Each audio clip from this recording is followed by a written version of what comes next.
So today we're going to give a really kind of a brief introduction to the Microsoft Dynamics 365 field service application. So the reason I say brief is because this is a ginormous product. You have to remember that it is a big a product as Dynamics 365 is itself. That's how complex it is. So I've been working with it for a year or so off and on, and I'm still learning new things. So it's very comprehensive. It does a lot of things. It's got a lot of cool functionality. So we're going to get some of those. Okay, so I'm Mitch Milo. I think everybody knows that. You can reach me via email, on Twitter, on LinkedIn. The YouTube channel is XRM Coaches. Don't forget to sign up for, once you subscribe to the channel, because that way, anytime that I post any of the recordings, you'll get automatically notified if you set up your preferences that way. So, and again, everything that we record here is up on YouTube. Turns out this is my 45th webinar, if you can believe that or not. I cannot. So when I upload this today, I will have exactly 45 videos on my YouTube channel. So that's pretty cool. So a little housekeeping here. As you know, everything's muted. So if you want to talk, just put a question in the question box or raise your hand, and I'll try to take a look every now and then to see if anybody's up. But ask questions as they come to you. Again, anybody going to the CRM Summit here in October in Nashville, look me up there. I'm doing a JavaScript training class as well as a couple, 3 sessions. So let me know if you're there. I'd love to meet up with you. I launched a couple weeks ago my JavaScript development class online. So this is a self-paced training thing. You can find out at learn.xrmcoaches.com. So take a look at that. There's a lot of free content. So all you have to do is register and you get access to the free content. And then if you want to make a purchase, then you just put the buy button. Lots of different payment options, from just a one-time payment to different types of monthly payments and stuff. So if you are interested in JavaScript development, then please check it out. Okay, so let's get into an introduction. So kind of a bit of background about what field service is. So I guess it's coming up on 3 years ago now, 2 years ago. The Microsoft made a couple purchases. They purchased ADX Studio, which had the Portals project or product, and then they purchased a company called Field One that had a product called Field One Sky, which was a field service application built on top of Dynamics CRM. And since then, they've modified it, done additional changes to it, additional features and things like that. And it is a solution. Everything that Microsoft is doing, if you haven't noticed, is moving to the solution model, the same model that we use to deploy custom solutions. So if you go to your administration center for Dynamics 365 and manage the solutions, you'll see that you have a field service. All you do is click on the install button, and some period of time later, it will actually finish installing it. And again, it's just a simple solution import. If you are on premises, you can just download the solution file and import it yourself as well. So that's really cool that they use it like that. So this is what the UI looks like. So we have the main things that we work with on a fairly frequent basis are the work orders, the schedule board, and resource bookings. The schedule board is something that allows us to actually see where people are going to be and then put people and things in places. Other than that, under sales, you have the standard Microsoft entities, and all the rest are custom. So they have an orders that's different than the orders that we work with. They have agreements, invoices, etc., purchase orders. So what you're seeing here is the ability to handle just about any variety of field service that somebody may come up with. So there are facilities that will allow people to actually pay for stuff if you need. You can do RMAs, which are return material authorizations. So if somebody comes out to your house to replace like a cable box, for instance, they can actually file an RMA right there on site and have it go through the system. So when they take the box back with them, or you give it to them, or you take it to wherever you're going to take it, you can actually have an RMA number ready to go.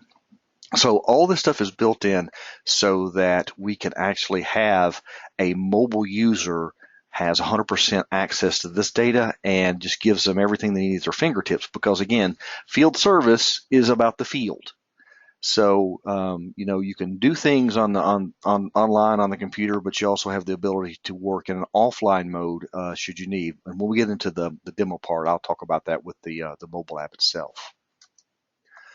So how many people have heard of Project Service Automation, or PSA? So this is another module that we have, or another application within Dynamics 365.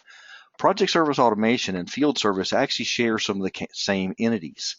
So if you have one, you will have a certain set of entities. If you install both, you'll have different sets that are specific to the applications, but also sharing the same data in certain cases, mainly timesheets and things like that.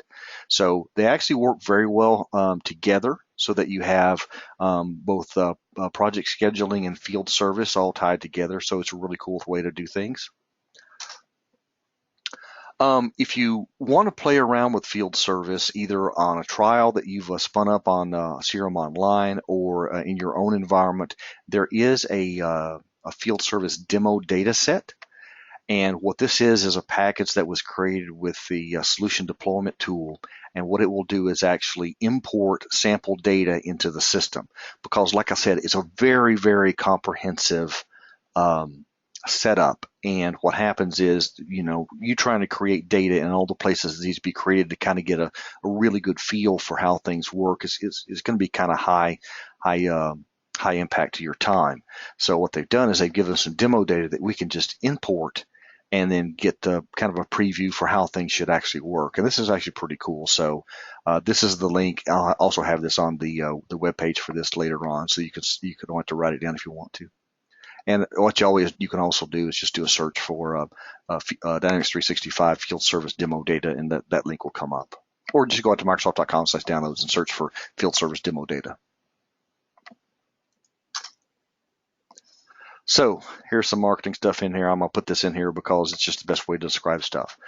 So this is the circle that is Microsoft Dynamics 365, all the big applications they have. So we're going to start today with customer service. Now, I did some webinars a few months ago covering a lot of the customer service stuff. And the reason that we start with customer service is that is generally how things actually start out within an organization. A customer calls up, they open a case, the support person tries to solve the issue. If they can't solve the issue, then they will dispatch a work order, which will put somebody on site at the customer's location. So that's why we start off with field service and customer service like that.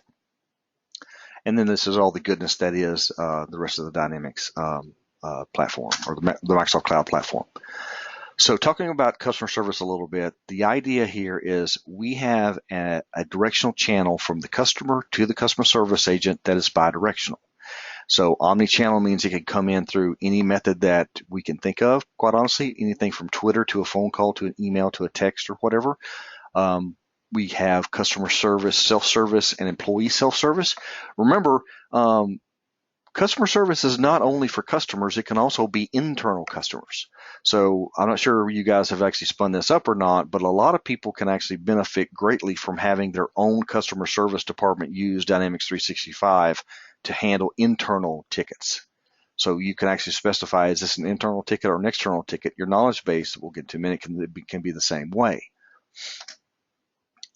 So the idea here is you want to be able to record and manage the knowledge that you have gained as an organization. So what Microsoft, they used to do when I worked there the first time is anytime a support professional or support engineer would run into a new issue or a new way of solving a problem, if it wasn't previously encountered and a knowledge article did not exist, they had to create one. That was part of the way they did things. And they actually had goals on this. So they had to create X number of knowledge base articles per month was part of their goal. And so the idea here is, as people learn things about the environment or the application or whatever it may be, you create a knowledge article about that thing and allow you to save other people time and trouble by documenting what you found, what you know. You can extend that into discussion forums so that people have a place to talk about things. And then the key to all of this, and there's a lot more things here. The key to this is something called case deflection. So case deflection is the process whereby you are eliminating a conversation, a face-to-face conversation with a customer support representative by deflecting them to some other thing that will help them. So that could be a knowledge base article, it could be chat, it could be a chat bot, it could be all kinds of things. As you can see from the stat, most people these days, myself included, we try to find the answer first. If I can't find the answer, then I have to talk to somebody. Now, I don't like to talk to people. Everybody knows that. So, a lot of people are like that. So anytime that you can get the customer's answer solved before you have to involve another human being, the cheaper it is for your company, and probably the likelihood of the customer satisfaction goes up strictly because they found the answer quickly and didn't have to talk to anybody and waste their time on hold, etc. Agent enablement is another thing that they talk about here. So it's role driven, so you can find the next best action. So this is mainly just the business process flows and other things like that. There's a lot of machine learning that can be tied into this. If you ever looked at the Microsoft portals, when you open a case, you have suggested cases that are relevant to this based on what you can do. And it's one of those where, again, you're trying to give either the customer or the customer service agent information that will help them solve the case as quickly as possible. So you've probably heard the term churn. So they want to get people in and out of the system as quickly as possible. Back when I was in Premier Support, one of my former colleagues moved over into the Outlook support department, and they did a process re-engineering thing to where they tried their absolute best to not let the customer get off the phone. And they found out, I think, that their cases closed 60% faster if they solved the problem in the first call. If they started it into a callback situation, it just deteriorated and could last for weeks. So something like that.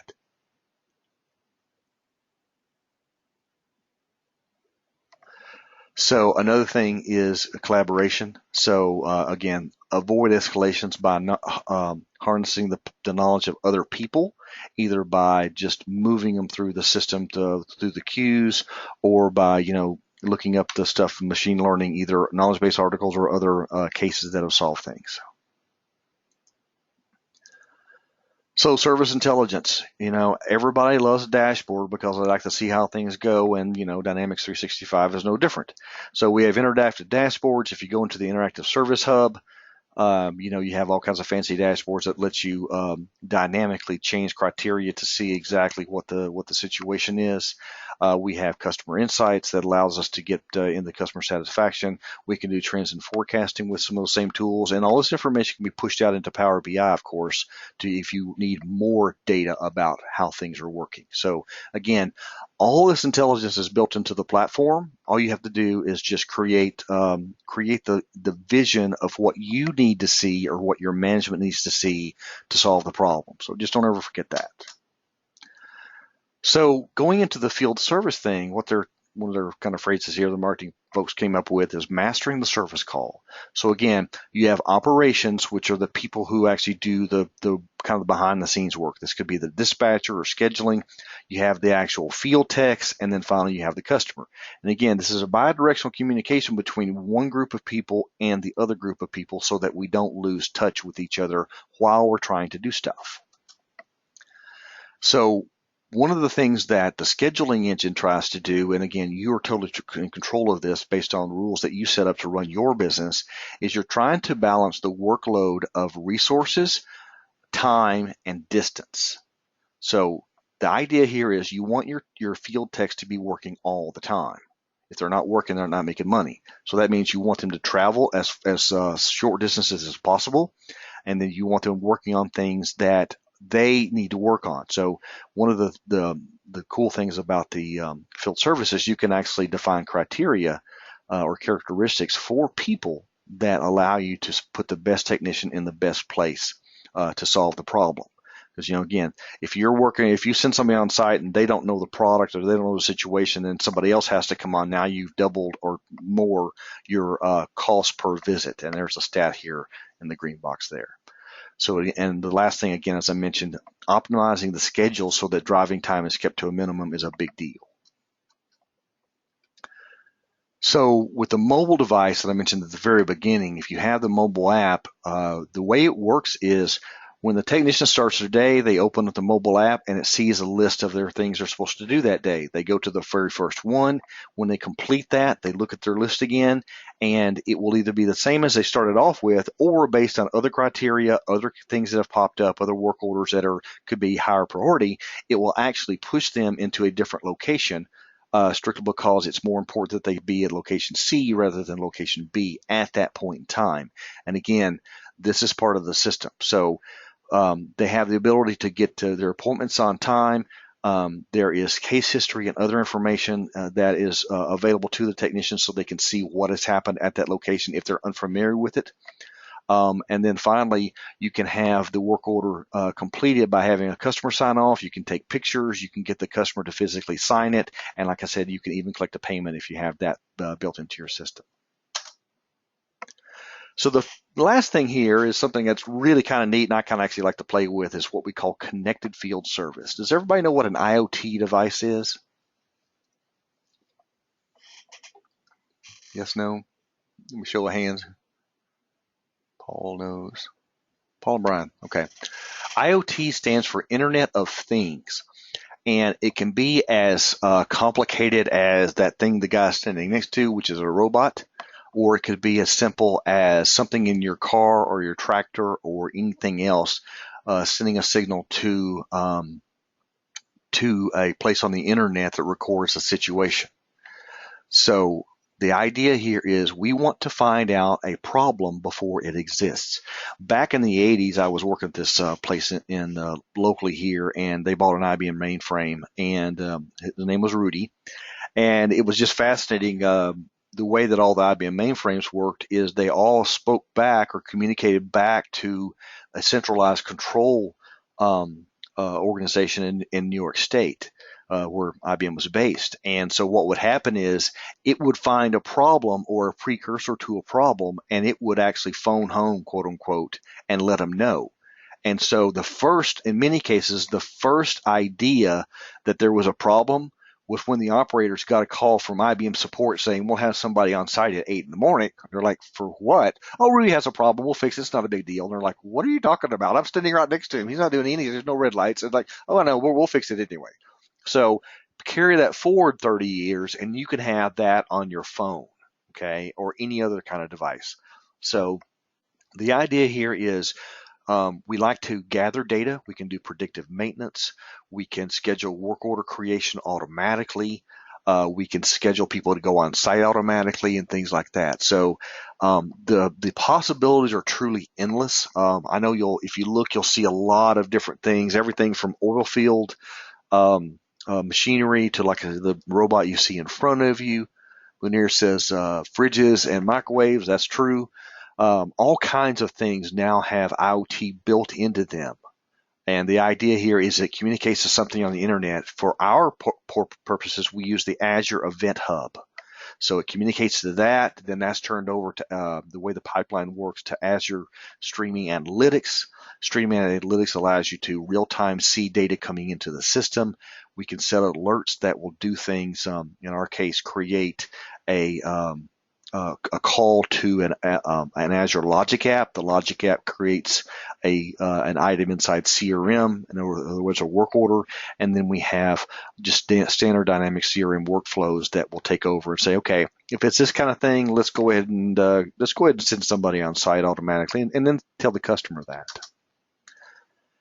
So this is where the stuff gets really, really cool. As I mentioned earlier, we have a 360-degree view of the customer because it's Dynamics 365. We always have a 360 view of the customer. So now we've put that into the hands of the operator, that is the field tech. We have the ability for the dispatchers to know things. We now have the ability, with a couple of integrations here, to keep in 100% contact with the customer so that they know exactly where their person is any point in time. So Twilio is a company that has a texting service. It does texting in what they call IVR, so basically automated voice messaging. And so what we can do is we can actually connect to Twilio to automatically, when the technician starts their trek to their location, they can either call them on the phone or send them a text message saying they left, they'll be here then. Also, what we can do is there's a company called Glimpse, and we have integration with Glimpse. And what Glimpse does is it creates a web page that is specific to the incident that tracks the physical location and route of the truck or whatever vehicle it is going to the customer site, so that they can physically see how far away that person is. So between the Twilio integration and the Glimpse integration, the customer is never in doubt when that person is showing up. Because I know we've all here in the States especially, okay, your technician will be here somewhere between 8 and 5 a.m., p.m., tomorrow, what day, why do I have to be home losing work when I could be somewhere else, right? So this is what really kind of sets us apart from other competitors, strictly because we have this already built in. You just have to get the integration to those two tools there. So any questions on any of that stuff? I know that was kind of quick and brief.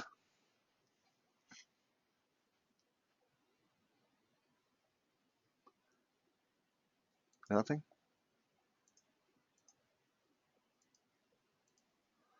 Nope. Okay, let's keep going. Let's talk about scheduling here for a second. So scheduling can mean a lot of things, and it's 100% dependent on the organization and what they do.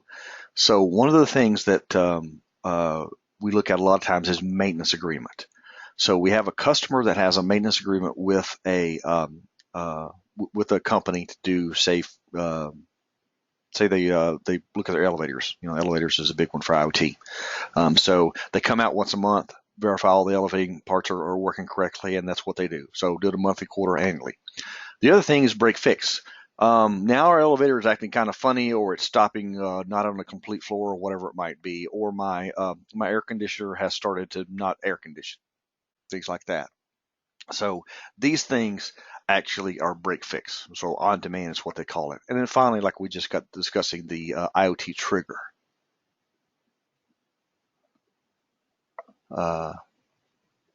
Javarjan asks, how does the data flow from IoT into CRM? That is based on the connection that you have with Azure. So we don't have time to go into that whole connection with connected field service because it's about 10 components. It takes about two weeks to set up. But basically, like I mentioned, the way the connector works is the device talks to Azure Event Hub. The Azure Event Hub works with Streaming Analytics. Streaming Analytics has alerts set up. That sends it to a Logic App. The Logic App communicates to CRM. So that's the flow and all the pieces. And there's some smaller things in the middle of all that. So there are 3 ways to schedule stuff. So we have a manual scheduling, which what we're looking at here is our scheduling board. And what we can do is just literally, we have a list of, here are my unassigned work orders. I'm just going to drag and drop and stick it on somebody that I know can do the job. The next thing we can do is a scheduling assistant. Same job board. What we have on the left-hand side is a set of criteria. And what that allows us to do is match up exactly people to problems. And we'll get into that here in just a minute with a demo. And then finally, the resource scheduling optimization. This is actually a separate module for field service, so you actually have to pay additionally for this because it uses up Azure resources to make all this work. But this one allows you to schedule people and things in the most efficient route. So as you can see, this is the one on the right. As you can see from the map, it's kind of hard to see with the small thing, but the map has colors on it, and there's a little flag beside each person you see on the grid, and that flag will show you the color that they are, and you can see what their route is going to be. And then the square boxes are the jobs that they're working on. So here's how scheduling optimization works. So you configure it. It's a lot to configure because there's lots of things that you need to understand about how your business works, how you want the scheduling to work. So it takes a bit to set up, okay? But there's no code is the idea here. So you can do it in 3 different ways via schedule. So we can run the schedule optimization every morning at 8 if you want to, or if we have a customer cancel visit, then redo the schedule to make sure that we have everything up to date and that person's the tech is not left holding, standing out. And then finally, we can just push a button and run it right now and have it recalculate everything. So look at some questions here. Scott says, can field service also be used with remote engineers performing remote connectivity? Yes, that's exactly what this is for, Scott. That's the whole purpose of field service, is people are in the field. So it's not just people at desks. So we'll get into the mobile app here in just a little bit. And Faiz asks, do you have an article white paper that discusses the flow of data? That's all on Microsoft.com somewhere, or actually probably Azure. But yeah, it's all out there. So the last thing on the resource scheduling is the actual schedule board itself. So if you look at this, oops, sorry about that. If you notice, get my highlighter out. This is a work order. So this little thing right here is what actually is the block of work. So we have an estimated time that we're going to work. And then if you'll notice, there's this little kind of thing sticking out on the left-hand side. That is actually travel time. So when you look at the schedule board, they have travel time built into the schedule so that people, I know people work in their standard job where, you'll have 10 meetings back to back, irregardless of going to the restroom or taking a break or going to lunch or anything like that, because people just don't care about other people's time. This cares about other people's times. So what we're doing here is, if you look at this one, I clear these out. What we have is, we have the ability to see that, okay, David Clark has work order 26. It's going to take 2 hours and 8 minutes. 2 hours to work on it, 8 minutes to get there. His next one is 2 hours and 26 minutes because it's 26 minutes to get there, 2 hours worth of work, etc. So this is really cool.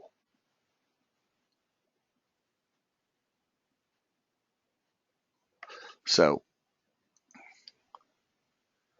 and this is kind of a little bit of history about how the route optimization works. So what the engineers on the product team did is they took the traveling salesman problem and the vehicle routing problem and kind of merged them together to come up with a different way of doing it. It doesn't seem like a big deal, but the way it works is if you have one resource, which could be a person, and 4 work orders, there's 24 possible routes. If you have one resource and 10 work orders, it's over 3.6 million possibilities, and it just goes up from there. So a person really can't do this appropriately. It has to be a piece of software. So that's what they did with this. And Scott asked, is this re-optimize a single person? No, it's the whole system. It's how it re-optimizes stuff. Larry asks, is routing taking time, traffic considerations? Yes, I think it does. It uses Bing Maps to do stuff, so it should. Okay, demo. So let's jump over, if I can figure out where I put it. Oops.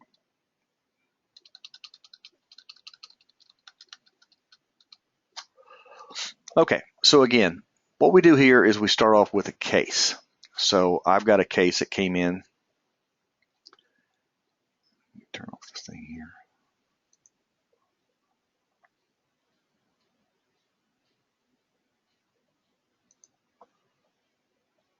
Come on, you can do it.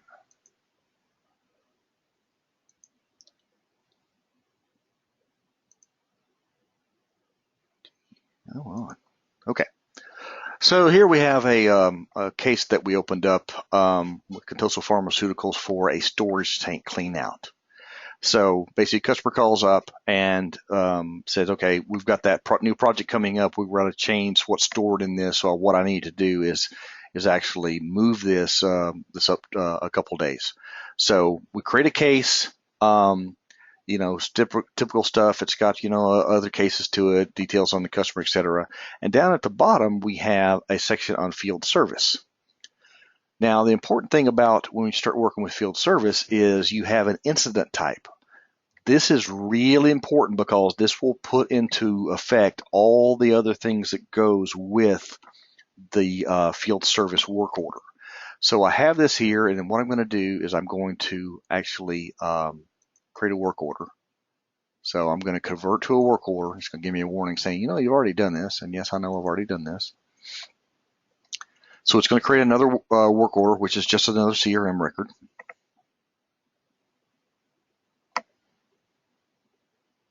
And it will take just a minute. Yes, I would like to open up the new work order.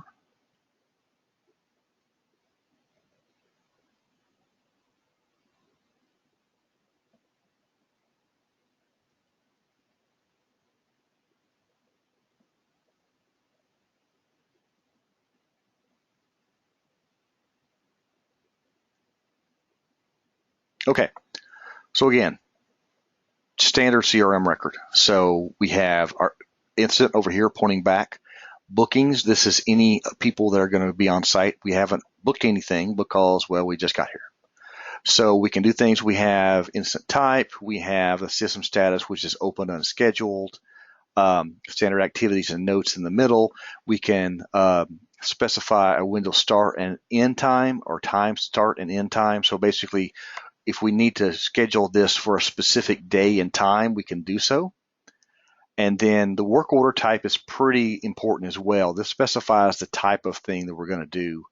And then there's a few other things at the bottom. Then what we can do here at the bottom, if we need to, we can specify a series of tasks that have to be done. Remember that we came through with an instant type of tank cleaning? Well, this tank cleaning instant type has the following tasks associated with it. So this does a couple things for us. First off is it tells the technician what they have to do. And two, it tells us what they have to do. So we know from a management standpoint and from an execution standpoint what tasks must be done. It gives us an estimated duration. We can specify a percent complete, and then the line order just specifies how should they show up in the list. Okay, so after you do all this, you specify the address. There's a couple cool things in here. If we click this geocode button, what it will do, now I think this is a fake address, so it won't work here, but if we had a real address, it would actually show the address here. So it's like, hey, I think you're smoking the crack. I could not find 9906 Oak Grove Road in Redmond, Washington, but I did find one in Oklahoma and one in Ohio. Is that the one you were talking about? Okay, so basically just selecting it will pull out the latitude and the longitude of that. So basically it says it can't do it because, again, this is that sample data. Some of the sample data is not totally correct. So what it would do is actually specify the latitude and the longitude of this location so that it could use that to route it. So what I'm going to do is, okay, I've got everything in here. I know where my location is. So now what I'm going to do is I'm going to book this.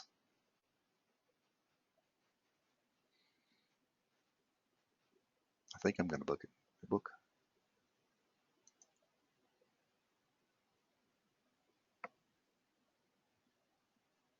Come on, you can do it. Let me give it a second because I can't tell if it's working or not.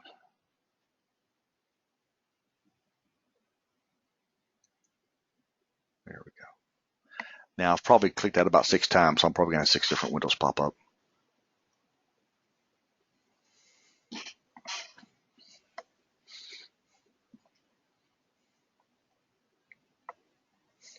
Okay, so here's what happened. If you look over here on the left-hand side in the scheduling assistant, this is your filter criteria. So we have several things to look at here. The first thing we have is our available duration, which is 8.5 hours. So that's what this is going to take. We're going to start on the 15th, which is today, from 8:33 to 11:59. So somewhere in there, I need to find a person who has tank maintenance on their list of things that they know how to do. I'm also going to look for contacts, users, equipment, and accounts. And there's little X's by these, so I can just take these off if I want to change my criteria here. So given this criteria, I need to find the people who can do this, which turns out to be me. Because it turns out I am evidently an expert in, or at least I'm mediocre at cleaning out a storage tank. So what I'm going to do is I'm going to select this, and when I clicked on it, it popped over in the booking thing. I said, okay, I am going to book. Now, you'll notice the time. So this is, what's this, 10:30 here, Central Time. This is on Pacific Time because that's where I am located. So this is the time of this person, of this resource, as it seems. So I'm going to actually say, okay, yeah, he can be there at 8:30, which is soon, and then end at 5:02, so he's going to work all day, and then I'm going to book and close that. So what this is doing is actually creating a booking record.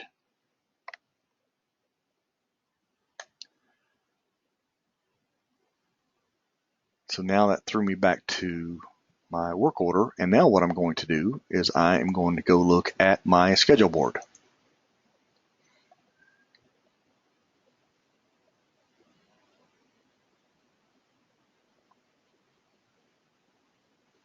Okay, so the schedule board shows all of your resources and their allocations.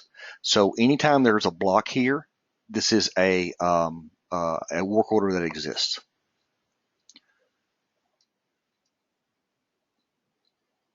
Where's my record at?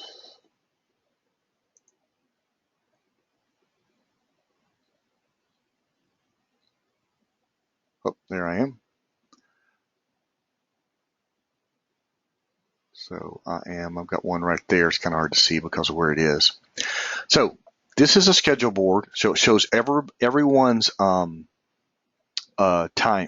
So you'll notice that on most people, not me, because evidently I don't care, or I have got 5 kids to feed or whatever it is, I work on the weekends. Other people do not work on the weekends, so the block is gray. It'll also show you how much time they have taken up there on a specific section. If I hover over myself or any user, let me look at Matthew here. Matthew is he's at GMT -8. That's his physical location. He has AR12 certification and Building 12 access. So these are what we call characteristics. So these are his skills. And then if there's any roles that we've assigned, he also has those listed. So just by looking at people, you can figure out where, what their capabilities are. Like here's Morgan. Morgan does a lot of stuff. So Morgan looks like he's a developer. He knows agile methodology, CRM, and project management, and his role is that of a functional consultant. Okay, so that's how all this works.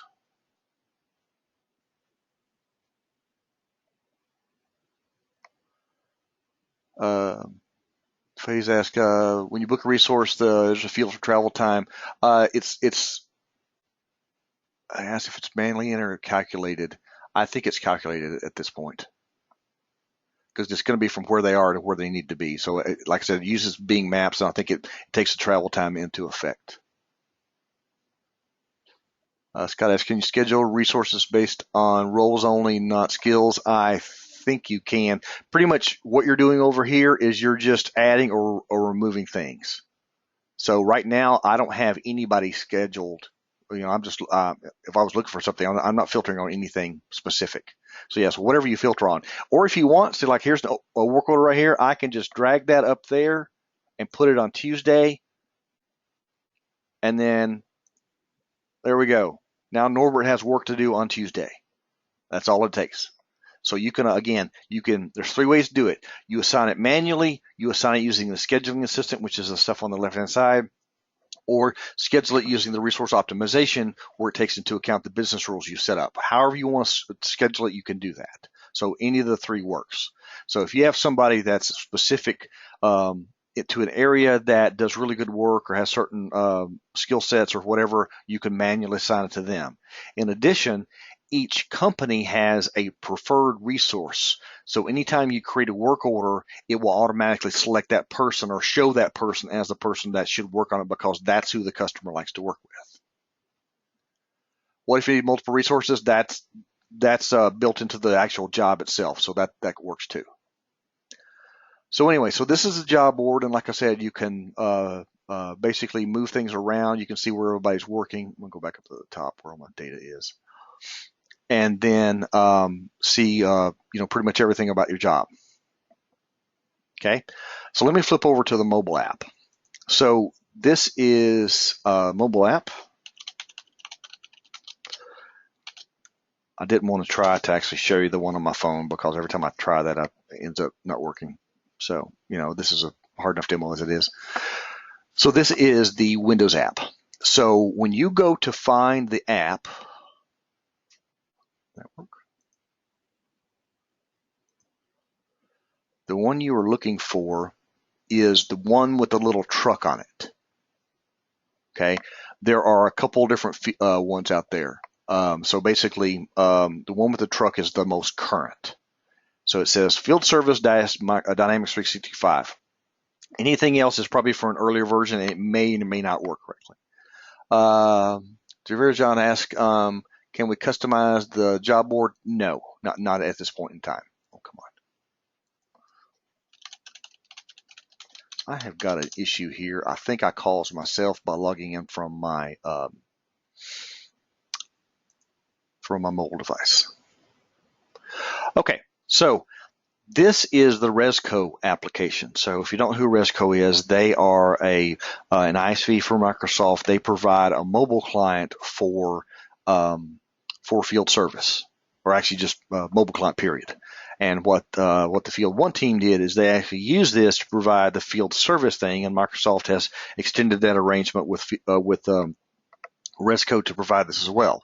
So it works either as a desktop app, as is what I'm using here, or as a mobile app on either your phone or your tablet. It looks exactly the same, given the particulars of your different environment.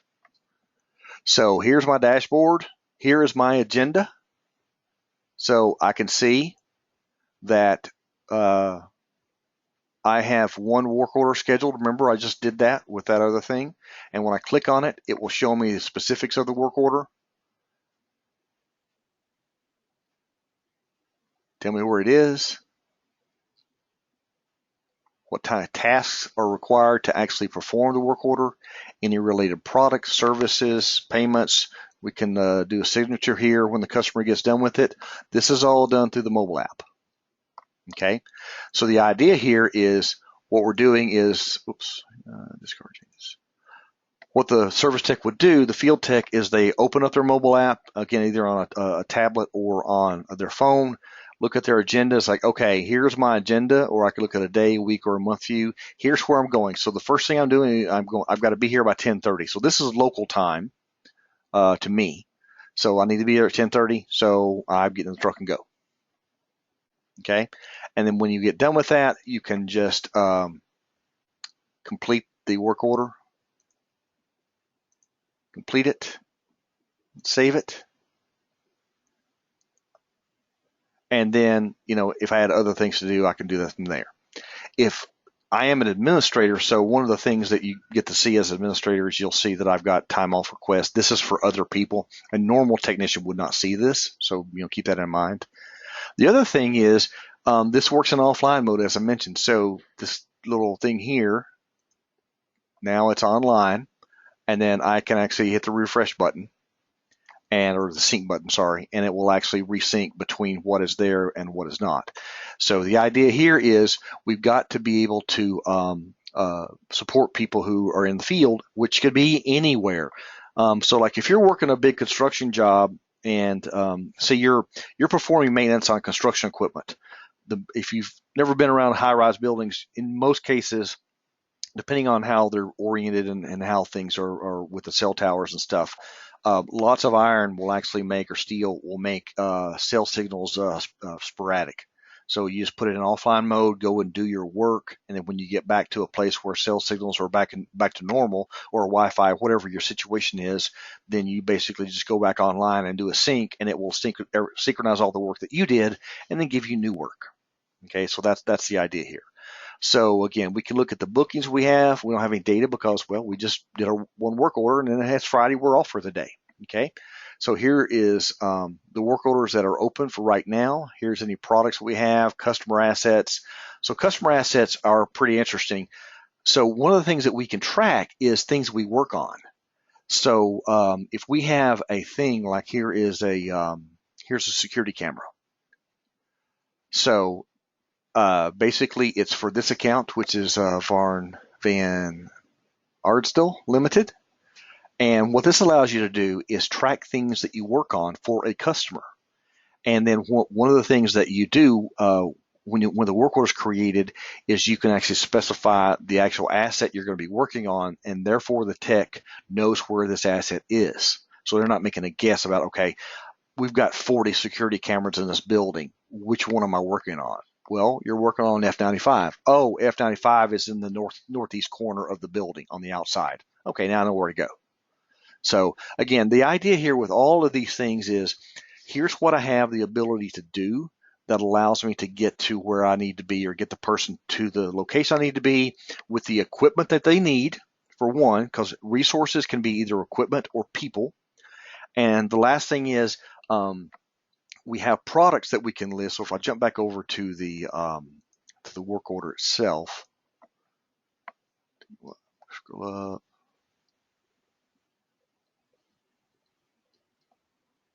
have it there. Let me go back to work order. Service. Okay, so wow. You'd think after 13 years or whatever it is, I'd figure out that that's a hyperlink and not a hyperlink to the account, but no. Anyway, so one of the things here, the products. This is things that we might need to take with us in case it's broken. Because, you know, I know we've all had situations where we've had somebody come on site to fix something that broke or is not working correctly, and they find out, like, washing machine. So I've got my clothes washing machine has a seal that it's leaking. Okay, well, that washing machine has a specific model of seal based on the model of washing machine. Well, if I don't take that with me, then I have to get it. So that means maybe going back to a depot or ordering it. And in the meantime, that washing machine can't be used by the customer. That makes nobody happy. Either the company, because they now have to send somebody out on site again to fix it, or the customer because they've, it was leaking but working. Now it's not working at all because I don't have a seal. So the idea here is, as part of the definition of the incident type, we actually can specify these are the products that you might need. Have these on your truck just in case. And then that kind of turns into a whole inventory system where you can keep track of stuff that goes on the truck and things like that. Okay, so I know that's kind of a quick overview here. What questions does everybody have? Any?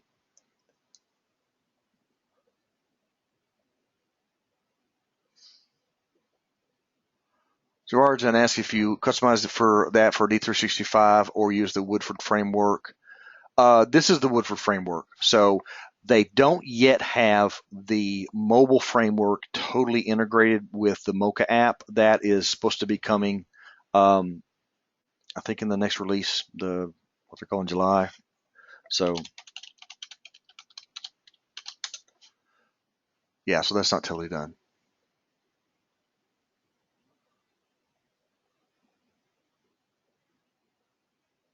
Let's see here.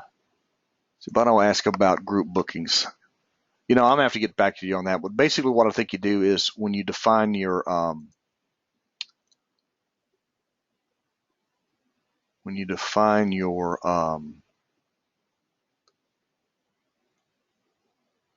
types, your resource types. Sorry, I got to go find it.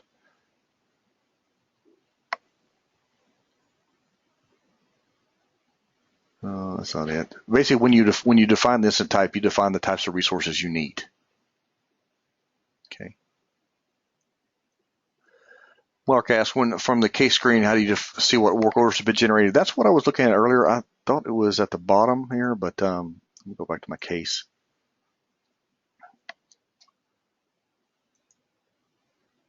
It should have been there's a bookings thing's what it was. It's not in field service. So I think we have to go up here. So work orders.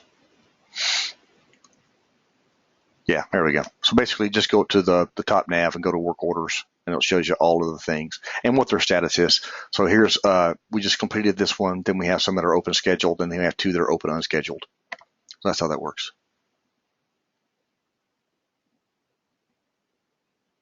Travis says, he says this is packaged as in an app so that most FS users don't have to see any of the other stuff. Yes.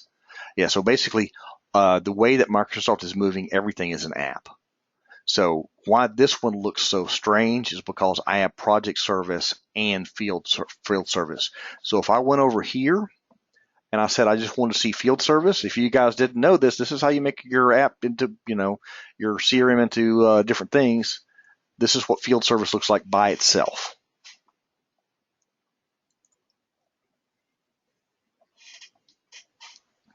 Okay, so we have all the sales stuff is gone, except for this one column here. So we don't have sales, don't have marketing, don't have service over here.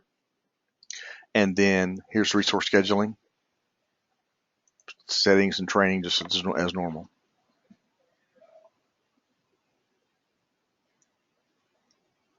So Faze asks, when it comes to handling product inventory, would this be an example of an ERP system integrated with Dynamics CRM? Yes.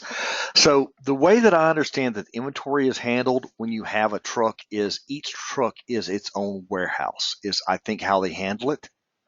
And then so what you do is use the common data model to move data from the field service entities over into, say, Dynamics 365 for operations.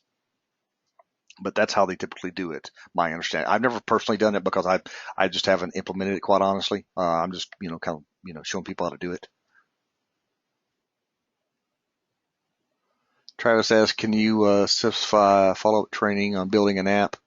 Yeah, Travis, I'll try to put something together. I thought I already did a webinar on that. Did I not? I guess not. Okay, let me add that to my list of webinars, and I'll try to get that done. Okay. So, any other questions?